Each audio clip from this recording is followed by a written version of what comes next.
can count on continues with modifications to South Carolina's fire-prone school buses. There have been 108 cases of buses dangerously overheating or catching fire in the past couple of decades. News Channel 6's Stephanie Borman covering this story for us. There she is live in the newsroom. And Stephanie, I know a lot of parents are concerned about this, but the state will tell you that inspections are made every year on those buses.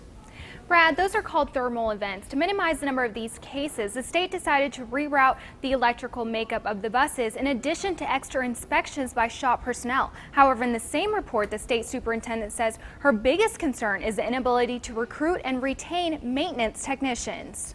Any fire is one too many. Half of South Carolina's fleet is rear-engine buses, just like this one in Duncan, South Carolina that caught fire in May. This report shows that 80% of South Carolina's school buses that overheated to dangerous levels or caught fire due to turbocharger and electrical issues are rear-engine buses. These buses are falling apart. They were design flaws from the get-go, and on top of all that, they're outside of their serviceable life. The recent spike in bus fires doesn't come as a surprise to former Department of Education mechanic Trevor Mattingly. In his time with the department, he says he was asked to modify the internal makeup of the buses as a temporary fix. They've tried to correct the problem by rerouting battery cables to try to get them away from transmissions. The 2016 fleet update indicates the state did reroute and secure cables, add brackets, and secure casings to reduce overheating. But rather than replacing the fire-prone fleet, the state asked Thomas-built bus experts to advise mechanics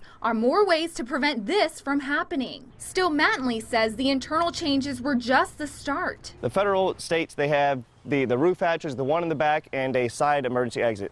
South Carolina took it one step further, stating that they needed to put a second emergency door on the opposite side of the bus. Mattingly says the structural modifications were made without consulting bus engineers. And instead of making the buses safer, they had the opposite effect. However, the report says the state did consult experts before making any changes. You have a big open cavity on either side of the bus.